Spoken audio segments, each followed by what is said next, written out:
भारत के श्रीलंका दौरे के लिए टीम इंडिया का ऐलान कर दिया गया है। 3 T20 मैच हैं, 3 वनडे मैचेस हैं। उसके जो अनाउंसमेंट था उसको लेकर चर्चा बहुत दिन से चल रही थी। कई मीटिंगों का दौर चला है। 2 से 3 दिन डिले होने के बाद फाइनली अनाउंस कर दिया गया टीम इंडिया T20 के लिए और वनडे के लिए। इंटरेस्टिंग यहाँ पर यह कि T20 के लिए जैसा हमने पहले ही बताया था आपको अपने लाइव सेशन में कि सूर्य कुमार यादव कप्तान होने वाले हैं, वही यहाँ पर निकल कर आए हैं। सूर्य कुमार यादव को T20 कप्तानी दे दी गई है।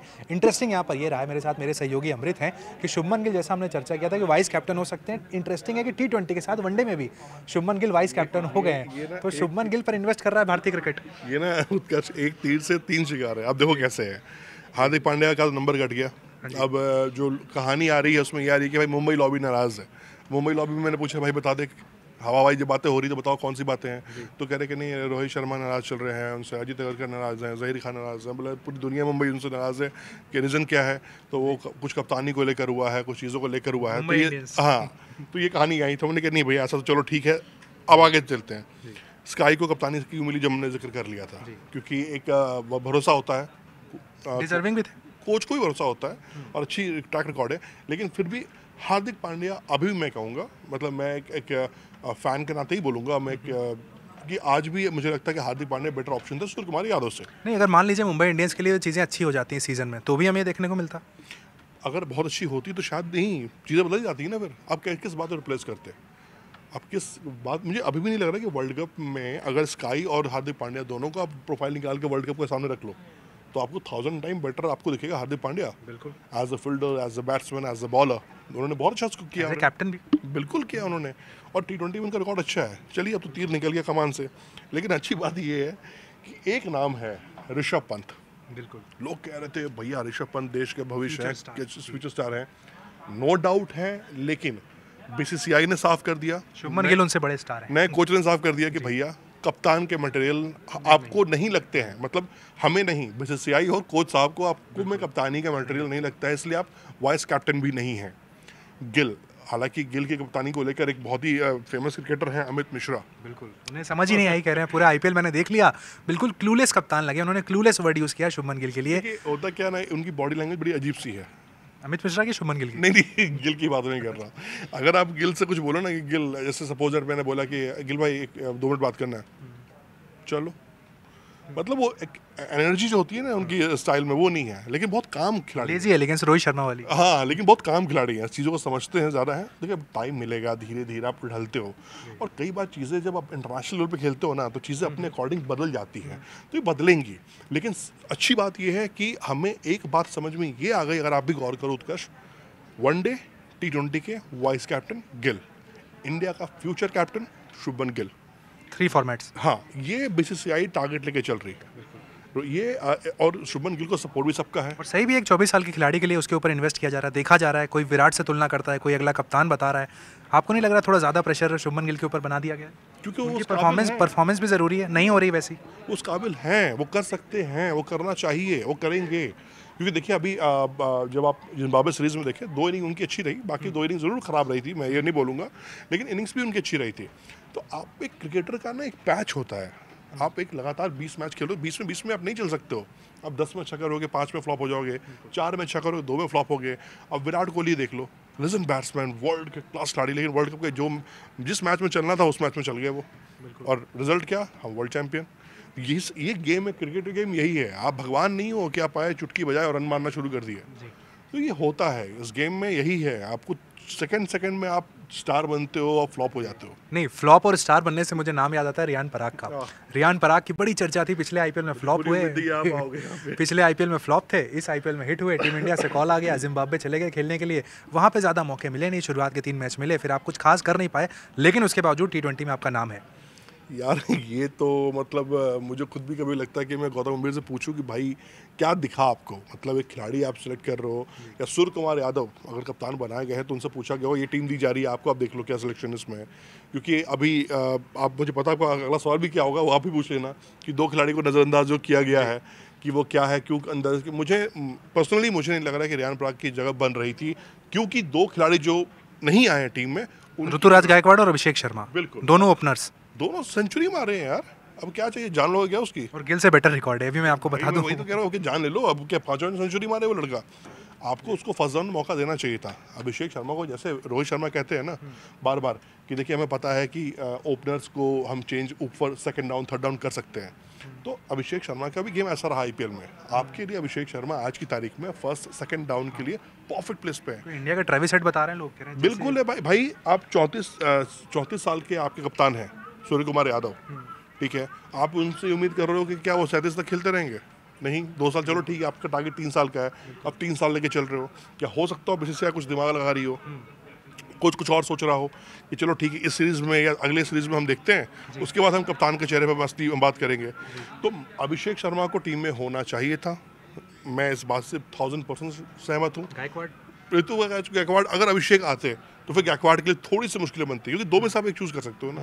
हाँ, स्क्वाड में बैठाना तो आप ले लो, लेकिन प्लेइंग 11 ग्राउंड पे जो खिलाड़ी उतरे वो मैटर करता है। बट लेकिन अगर स्क्वाड को पूरे तरीके से समझा जाए तो यहाँ पर आप ओपनर्स की हम बात जरूर कर रहे हैं, लेकिन आपको पूरे लाइनअप में सिर्फ 2 ओपनर दिखते हैं, शुभमन और जायसवाल। तो हम ये मानकर चलेंगे 2026 के लिए प्लान है कि सिर्फ यही दोनों के साथ हम जाने वाले हैं, किसी और को नहीं देख रहे हैं? नहीं, ये मैं आपको बिल्कुल यही कहना चाहूँगा कि यहाँ पर अगर कोई खिलाड़ी इंजर्ड हुआ तो क्या कर लोगे आप? ठीक है, चलो ओडीआई में तो रोहित शर्मा बैठे हैं, लोकेश राहुल लिस्ट में अभी आए हुए हैं, वो भी टॉप में है, विराट कोहली बैठे हुए हैं जिन्होंने ओपन किया था पूरे वर्ल्ड कप में, तो ये तो मान के मैं चल सकता हूँ कि आपको कुछ थॉट प्रोसेस चल रहा है। लेकिन मैं ये कहूँगा कि T20 स्क्वाड के लिए मुझे भरोसा है कि इस श्रीलंका के लिए सिर्फ ये सोचा गया है कि जिस तरह की पिच वहाँ पर है, एशिया कप में भी एक खिलाड़ी खेल चुके थे, मैं गिल की बात कर रहा हूँ, नॉट जसवाल। एशिया कप भी हमने क्रमों में कवर किया था, वहाँ देखा था कि अच्छी बैटिंग बल्लेबाजी उनकी रही थी, और लेफ्ट आर्म में ईशान किशन रहे थे वहाँ पर, जिसमें पंत नहीं थे वो भी अच्छा खेले थे, तो उनको लगा कि लेफ्टी राइटी कॉम्बिनेशन एक फ्यूचर कॉम्बिनेशन आपको बनाना होगा ना, तो इसके लिए मुझे लगता है जायसवाल और गिल परफेक्ट कॉम्बिनेशन हो सकते हैं आने वाले दिनों में। संजू सैमसन की बात कर लें, T20 स्क्वाड में मौका मिला है, वनडे से जरूर ड्रॉप हो गए, लेकिन T20 में इनको रखा गया है। ऋषभ पंत के आने के बाद हम बार बार डिस्कशन कर रहे हैं कि विकेट कीपर्स के लिए बहुत मुश्किल हो गया सब कुछ। मुझे लगता है कि जो सूर्य कुमार यादव हैं वो बिल्कुल जाएंगे उनके साथ, ऋषभ पंत के साथ। संजू सैमसन मैं कहूँ ना कुछ मामलों में ना बेचारे वो अनलकी से रह जाते हैं, मौका ज़रूर मिलता है उनको है। और देखो लास्ट वनडे याद है सेंचुरी लगाई थी साउथ अफ्रीका में और वनडे से ड्रॉप हो गए। जिम्बाब्वे के खिलाफ देख लो ना, अब लास्ट मैच में अगर वो 50 नहीं बनाते तो हम वो मैच हम फंस गया होता, मैच हमारे सेलेक्ट नहीं होते। हाँ नहीं होते, लेकिन जो हुए हैं। लेकिन अब यही बात है ना कि कप्तान और कोच क्या चाह रहा है, किस तरह की पिच है, किस तरह गेम देखना चाह रहा है। क्योंकि अगर आप प्लेइंग 11 अगर आप उत्कर्ष देखो तो मुझे लगता नहीं कि प्लेइंग 11 वो जगह बना पाएंगे। अगर आप प्लेइंग 11 अगर चलो काउंट भी कर लेते हैं, आप बताओ प्लेइंग 11 क्या हो सकता है? देखिए शुभमन और जायसवाल हमारे ओपनिंग करने वाले हैं। नंबर 3 पर हमें ऋषभ पंत या सूर्या में से कोई एक खुद दिखेगा वहाँ पर। उसके बाद हमें रिंकू सिंह नजर आ सकते हैं, नहीं हार्दिक पांड्या है ना, हार्दिक पांड्या है, उसके बाद रिंकू सिंह है, शिवम दुबे भी हैं वहाँ पर, अक्षर पटेल भी हैं, अक्षर पटेल को मौका दोगे आप, वॉशिंगटन सुंदर को भी आप अपने साथ तो जी रखना चाहेंगे। इसके बाद आपके पास अर्शदीप हैं, सिराज हैं, जो कि आपके लिए जी दोनों खेलने वाले हैं। रवि बिश्नोई या फिर खलील अहमद। मुझे लगता है कि बिश्नोई जिस तरह की परफॉर्मेंस रही है, जिस तरह से आर्म स्पिन डालते हैं ना, वो डेंजर हो सकते हैं श्रीलंका खिलाड़ियों के लिए। और क्योंकि अभी बहुत ज़्यादा वो ओपन नहीं हुए हैं और जो परफॉर्मेंस उनका रहा जिम्बाब्वे में भी वो काबिल तारीफ है, तो मुझे लगता है कि अक्षर पटेल, बिश्नोई, फिर 2 स्पिनर, क्योंकि हार्दिक पांड्या आप कह सकते हैं कि ऑलराउंडर भी हैं, शिवम दुबे भी आपको उसमें। हार्दिक शिवम में कोई एक को देखेंगे आप? किसमें? हार्दिक और शिवम में, या दोनों ही खेलेंगे? नहीं, दोनों खेलेंगे। शिवम भी ऑलराउंडर है ना, शिवम आपके बीच में 2 ओवर निकाल सकते हैं डेथ ओवर में। बट कैप्टन उन्हें देता नहीं बॉलिंग, प्रॉब्लम ये है। इतना कन्विंस रोहित शर्मा तो नहीं थी, अब सूर्या का देखते हैं। नहीं, देखिए सूर्या को पता है, टैलेंट सबका सूर्या को पता। सूर्या में एक अच्छी बात जरूर है, वो दिलेर खिलाड़ी है, क्योंकि खेला उन्होंने ऐसा है ना, चीज़ें जो उनको मिली है ना वो बहुत स्ट्रगल और नसीब से नहीं मिली है उनको, है तो उनको पता है। और अच्छी बात सूर्या में क्योंकि कप्तानी कर चुके हैं टीम इंडिया की, तो उनको भरोसा है अपने खिलाड़ियों पर। और एक कप्तान जब तक ग्राउंड पे भरोसा नहीं दिखाएगा ना, तो कप्तानी नहीं कर सकता फिर वो। वनडे टीम की बात कर लेते हैं, तो T20 टीम की बात हुई। वनडे टीम में सबसे स्ट्रेंज आपको क्या लगा? सबसे पहले जब आपने टीम देखी तो आपको देखकर क्या ताज्जुब लगा वनडे टीम में? यार लोकेश राहुल राहुल, संजू सैमसन, ऋषभ पंत। नहीं, मुझे सबसे ताज्जुब लगा रविंद्र जडेजा कहाँ है। वनडे टीम से रविंद्र जडेजा का ना होना, ना ये बताया गया कि ड्रॉप किए गए, ना ये बताया गया कि रेस्ट दिया गया। सीनियर खिलाड़ियों के नाम पर रोहित को बुला लिया आपने, विराट को।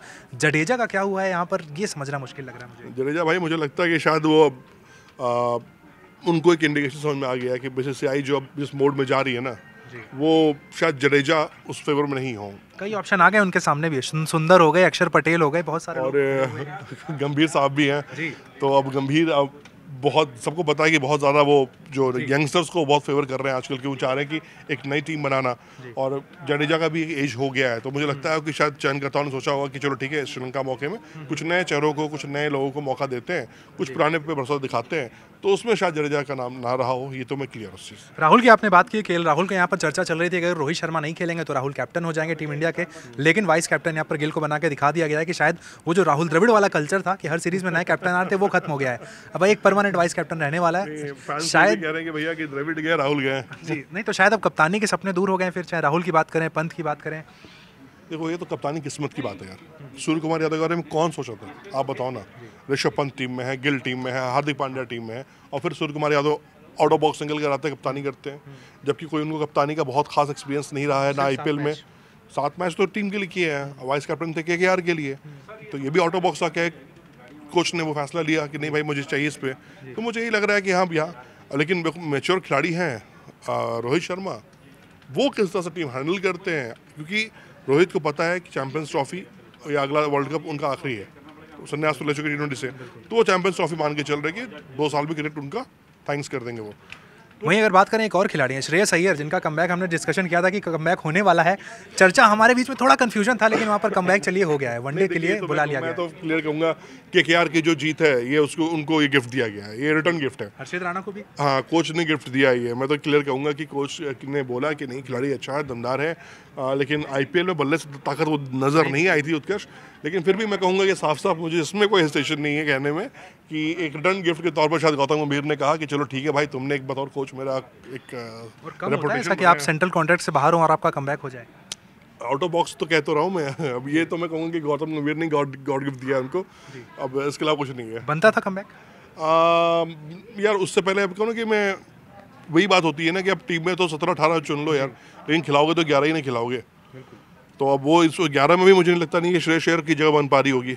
इंटरेस्टिंग है कि सूर्य कुमार यादव वनडे में नहीं है, तो उनका वनडे करियर भी हम मान के चलते हैं कि अब शायद खत्म है। हाँ, ये मान के चलिए, क्योंकि देखो अब बता 34 साल एज है आपका, आप 34 हो चुके हो, धीरे धीरे एज बढ़ेगी बढ़ेगी। प्रूव नहीं कर पाया वनडे में खुद को। नहीं, वनडे में तो बहुत, देखो सूर्य कुमार यादव का जो बैटिंग स्टाइल है T20 के लिए परफेक्ट है, लेकिन अब जो आपको ओडीआई की जो टीम बनानी है, आपको देखो ध्यान रखना होगा कि आने वाले वर्ल्ड कप जो है ना वो इंडिया में होने वाले हैं, तो आपको एक ऐसा कप्तान तैयार करना होगा, ऐसी टीम तैयार करनी होगी जो हर माहौल में खेल सके। उसके लिए अब अगर हमारे पास चैंपियंस ट्रॉफी है, टेस्ट चैंपियंस ट्रॉफी है, वो हमें जीतना है, क्योंकि हम लगातार 2 बार फाइनल पहुंच के हार जा रहे हैं। रोहित के टारगेट में भी है वो कि भैया मुझे भी विदाई लेनी है, तो ये चैंपियनशिप ट्रॉफी का वो गदा जीत के जाना है, ठीक है। चैंपियंस ट्रॉफी भी है, वो भी जीत के जाना चाह रहा है, तो यानी टेस्ट भी जीतना है उन्हें और वनडे भी जीतना है। एक टीम ऐसी बनानी है उन्हें जब वो छोड़ के जाए तो ऐसा नहीं लगे कि एक बहुत बड़ा वैक्यूम क्रिएट हो गया है। एक परफेक्ट बैलेंस टीम मिले हमें, एक मैच्योर कप्तान मिले हमें जिनके जाने के बाद ओडीआई में भी और टेस्ट में भी, तो ये चीज़ें रोहित शर्मा को करनी है, यानी अपने जाते जाते भी उन्हें कई चीज़ें टीम को दे के जानी है। और नंबर 4 बड़ी इंपॉर्टेंट पोजीशन हो जाती है वनडे की अगर बात की जाए, तो नंबर 4 के लिए मुझे यहाँ पर कई सारे विकल्प दिख रहे हैं। केएल राहुल नजर आते हैं नंबर 4 के लिए, श्रेयस अय्यर नजर आते हैं, ऋषभ पंत नजर आते हैं। देखिए फिर डिपेंड करता है कीपिंग इससे आप करा रहे हो, और मुझे जहाँ तक इन्फॉर्मेशन है, जहाँ तक मैं जान रहा हूँ कि अगर ऋषभ पंत फिट है तो इंडिया के लिए बेस्ट टॉप कीपर है वो। ये तो मैं ओपन नहीं कहूँगा कि हाँ इंडिया का बेस्ट विकेट कीपर कोई है तो ऋषभ पंत है। राहुल एज ए बैट्समैन खेले, हाँ, तो फिर राहुल हमने देखा भी है, खेला भी है राहुल, लोकेश राहुल ने एज ए बैट्समैन खेला है, क्योंकि ऐसा हो नहीं सकता कि लोकेश राहुल आप विकेट कीपिंग करे और ऋषभ पंत आके बाउंड्री फील्डिंग करे, तो ये अमूमन देखने को मिला हमें है। और हमने देखा भी था जब ईशान किशन खेले थे तब भी राहुल विकेट कीपिंग करते थे और ईशान किशन फील्डिंग करते थे। तो यहाँ मुझे लगता है कि अगर ऋषभ पंत है तो ऋषभ पंत को जाना होगा, लेकिन उससे पहले ऋषभ पंत को T20 में रन बनाने होंगे, क्योंकि आपको पता है कि पीछे राहुल भाई बैठे हुए हैं। हाँ, एक बार यहाँ जगह गई तो फिर बहुत मुश्किल है, तो इंपॉर्टेंट हो जाता है ऋषभ पंत के लिए यहाँ पर रन बनाना। इसके अलावा हर्षित राणा, जैसे हमने बात की कि उन्हें भी एक तरीके से गिफ्ट मिला है, मेड इन इंडिया कॉल आया भाई। हर्षदीप को यहाँ पर हम देख रहे हैं कि ओडीआई और T20 दोनों में अब कंसीडर किया जाने लगा है, यानी एक गेंदबाज पे इन्वेस्ट किया जा रहा है। इम्प्रूव किया ना उसने वर्ल्ड कप में, जिस तरह गेंदबाजी उन्होंने की है वो वापस। आप देखो चीज़ें मिलती हैं, लेकिन उसको आपको अर्न करना पड़ता है ना, हासिल करनी पड़ती है। तो अर्शदीप की मेहनत है जो उसको यहाँ रखी हुई है, और ये भी बहुत लंबी रेस से घोड़ा खिलाड़ी है। और वनडे में भी रियान पराग है, बिल्कुल दोनों ही फॉर्मेट में रियान पराग को पूरी तरीके से यानी मौके दिए जा रहे हैं। चलिए आप प्रूफ कीजिए। अब दोनों कप्तानों से रियान पराग को रिक्वेस्ट करना होगा कि भैया आप मुझे ग्राउंड पर मौका दो, मैं यहाँ उस मौके पर चौका लगाता हूँ, तभी आपकी जगह बन पाएगी। अदरवाइज ऐसे कई नाम हमने देखते हैं जब हम टीम डिस्कशन होता है, जब हम करते हैं, और कई सालों से हम करते आ रहे हैं उत्कर्ष, कुछ नाम ऐसे आते हैं, 1-2 नाम जिस पे हम चर्चा करते हैं, सीरीज खत्म होती है, फिर कोई दूसरा 2 नाम आ जाता है, वो 2 नाम चले जाते हैं। 15 में आते हैं लेकिन 11 में नहीं। हाँ, तो अगर आपको 11 में आना है ना, तो भैया रन बनाने पड़ेंगे, और कोई ऑप्शन है ही नहीं आपके पास। वो दिन लद गए हैं कि जब आप 2 मैच में 3 मैच 4 मैच फ्लॉप हो गए हैं, कोई कुछ बोलने वाला नहीं है, कोई कुछ करने वाला नहीं है। लेकिन अब तो भैया यहाँ खुद ही बीसीसीआई भी इस बात को लेकर बहुत स्ट्रिक्ट हो चुका है। मैं आपको रियली बता दूं कि बीसीसीआई ने साफ कह दिया उन खिलाड़ियों को कि अगर आप नेशनल नहीं खेल रहे हैं, इंटरनेशनल मैचेस नहीं खेल रहे हैं, आप जाइए डोमेस्टिक खेलिए, आप रणजी खेलिए, आप अपने ट्रॉफीज़ में पार्टिसिपेट कीजिए जो डोमेस्टिक ट्रॉफीज होती हैं। तो बीसीसीआई का मैसेज क्लियर है। अब वो दिन बीत गया कि ये ठीक है, वो सपोर्ट है, बैकअप है, आप खेल लोगे। बिल्कुल वो समय जा चुका है। अब आपको परफॉर्म करना होगा टीम इंडिया में, अपनी जगह को आपको पूरी तरीके से सीमेंट करना है। रियान पराग के लिए बहुत बड़ा मौका है, वॉशिंगटन सुंदर के लिए बहुत बड़ा मौका है, हर्षित राणा वो खिलाड़ी हैं, इन सब के लिए बहुत बड़े मौके यहाँ पर दिए गए हैं कि अगर आप प्रूव करते हैं तो आप फ्यूचर की स्कीम्स में हो सकते हैं। देखना इंपॉर्टेंट ये होगा, जैसा हमारे सहयोगी अमृत ने कहा कि भाई प्लेइंग 11 में किसे मौका मिलता है वो बहुत ज़्यादा इंपॉर्टेंट हो जाता है। लेकिन जिसे भी मौका मिलता है अगर वो अपने आप को प्रूव कर देता है तो वो फ्यूचर की स्कीम्स में है, नहीं तो गौतम गंभीर बख्शने वाले नहीं है।